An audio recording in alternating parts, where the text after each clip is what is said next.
Good afternoon. I'm Ed Pozzuoli from Tripp Scott, and welcome. Today we're joined by Lieutenant Colonel Alan West, who, after 20 years of service in the United States Army, now resides in Broward County with his wife Angela and his two lovely daughters.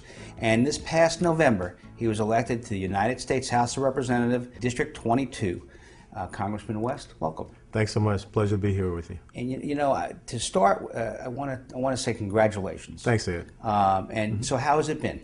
Well, it's been very enlightening. I tell you, when you go up there and you served 22 years in the military and you've gone all over the world to protect the institutions that make this republic great, and now you get the opportunity to serve in one of those institutions, and when you wake up every day and your office is in the Longworth building, you go over to the Capitol and you place your voting card in there, that's something special.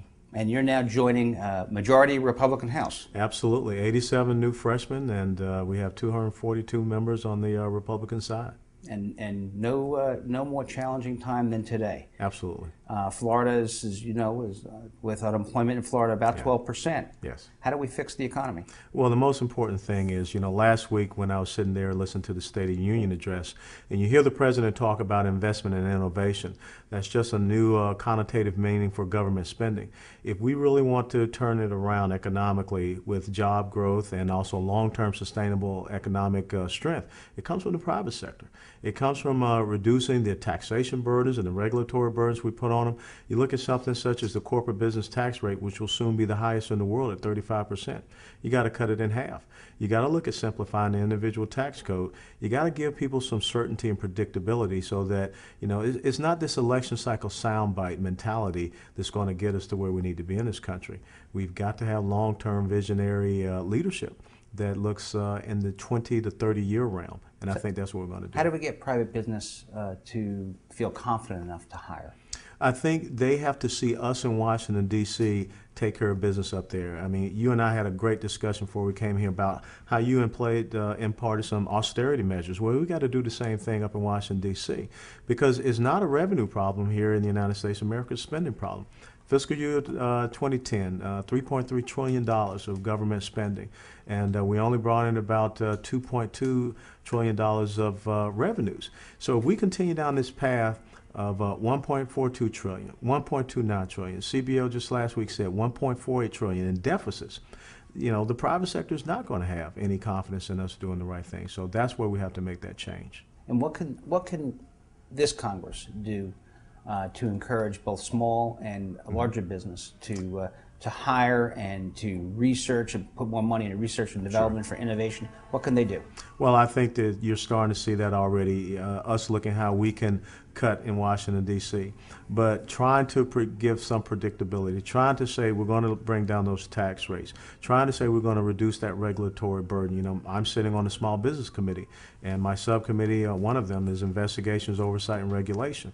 So it's so important that I start listening to the small business owners down here, and people like Mike Jackson, people like yourself, people like Wayne Huizenga, that say, this is what we need you to do for us up there so that we can do the things to grow. Just had a great opportunity sitting over and talking to the Fort Lauderdale Airport director.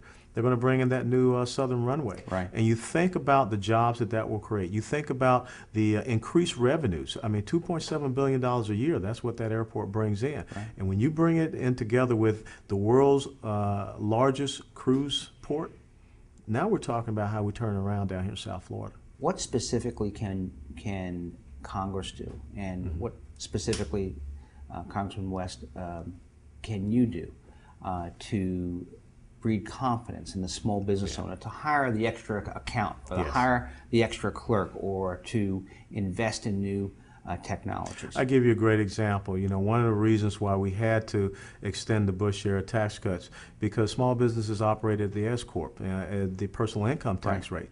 So if we all of a sudden let that personal income tax rate go for those two top brackets up 5 to 6%, that's not giving them the incentive to hire people. So at least we kept them stable. But for 2 years, that really is not very beneficial as far as the business cycle. So we've got to get people to understand, let's make things like that permanent. Then you look at this health care law that we just voted to repeal. The good thing is that even the president admitted, this 1099 regulation, you got to get rid of it. But when you dig through that health care law, where it tells small businesses you must stay under 50 employees, because if you go above 50 employees, now all of a sudden we're going to fine you even more so. How is that providing an incentive for our small businesses to grow? Right. This week, a Florida judge set aside the Obama health care plan. Yes. As unconstitutional. Yes. Your thoughts on that? He was spot on, because when you read the Constitution, you understand the interpretation of the Commerce Clause. The federal government is responsible for commerce between states, between foreign nations, and also the Indian tribes. You know, it is laid out very plainly. Right. So when the federal government starts to get in the business of telling an individual citizen that they must enter into a private contractual agreement for a certain commodity, that's outside their boundaries and their mandates. And so Vincent was right on. Let me switch gears. You mentioned that we don't really have a revenue problem, we have more of a spending problem. Yes. How do we reduce spending without impacting our military? Yeah. And do we address the entitlement programs? We have to. As a matter of fact, one of the things I've been telling folks, we got this debt ceiling coming up. And the only way I can support raising the debt ceiling is if we put budgetary control measures in place. We've got to have a balanced budget amendment. We have got to look at capping federal spending somewhere between 18 and 20%. We have got to take the big three entitlement programs off of autopilot and come up with some different solutions in the out years. Because if not, as they are continuing right now, by 2045, they will subsume our entire GDP and we'll be a permanent borrower nation. And then the last thing, and most important, we talked about is cutting the corporate business tax rate. But when you look at our overall spending, defense budget is about 20%. But there are some inefficiencies. There's some wasteful and overhead spending that we can cut. But what we have to do, because I do sit on the Armed Services Committee, we got to reinvest that money into modernization, procurement, our installations to make sure we have good programs for our warriors and also for their families. Because as everyone has seen right now with the events going on in Tunisia, Egypt, Yemen, Jordan, Lebanon, the world is a more dangerous place. As a matter of fact, I tell people it's more Machiavellian than it is Kantian. So we have really kind of put our heads in the sand. But we now have to start looking in the out years, 20, 30 years. And don't forget China. Because with the economic upper hand that China has, the trade surplus that they have developed, the world's largest blue water navy is going to fly on the Chinese flag within the next 10 years. The debt they hold. The debt they hold. And also, coming back to the economic impact on us here, who controls the Panama Canal right now? Right. Chinese contractors. And they're looking to expand the Panama Canal and bring in larger cargo ships.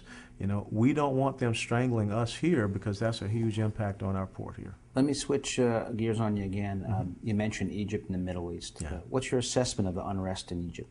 Well, the thing is, I believe what started out as a true demonstration about bringing democratic principles and values into the Middle East is now being co-opted. The Muslim Brotherhood is a very serious organization. It's a political organization. It's a radical Islamic organization. They have tentacles here in the United States of America, and they have front groups that are putting forth their ideals, which are the antithesis of our constitutional republic. The thing is, there is no Washington, Jefferson, Lincoln, or Reagan in Egypt or any of these other countries. So as we're trying to promote them to have this change or transition in the immediate, then who is going to be the one that fills that void? If the Muslim Brotherhood ends up being the one, because they are the largest and strongest opposition there in Egypt, then the concerns for Israel, our most staunch ally in the Middle East, and of course many, you have one of the largest Jewish communities here in South Florida. What happens there? Because the connection with Hamas, the connection with Hezbollah, Iran, fomenting that as well.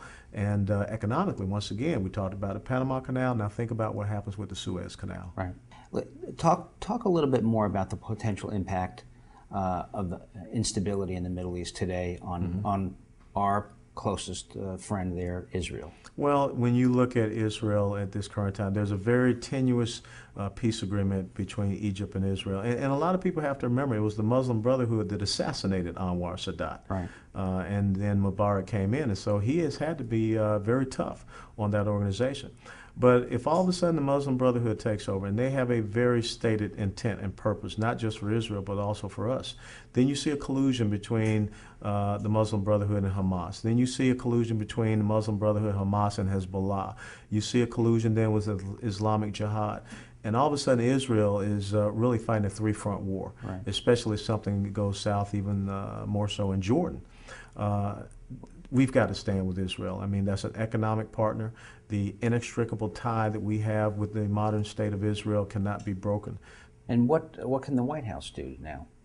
You know, the most important thing we have to understand, and this is where you have to be a student of history, because you go back 32 years ago, Carter, Iran, Shah, Ayatollah. You fast forward to now, Obama, Egypt, Mubarak, Muslim Brotherhood. If we continue to show weak leadership in that part of the world, they're going to take advantage of that. And you know, never forget that it was after the civil wars in Afghanistan, there was a certain group that said they would come in and try to bring peace, stability, and civil society. The Clinton administration recognized them, and that group was called the Taliban. And this kind of dovetails into your policy of strength, peace through strength. That was Reagan's policy. That was what enabled us to bring the Soviet Union down. And as he said, standing there, Mr. Gorbachev, tear down this wall. And those simple words resonated all across Eastern Europe. And you saw the movement in Poland and Hungary and Romania, because the human spirit wants liberty, it wants freedom. But it also needs principled and very resolute leadership to follow.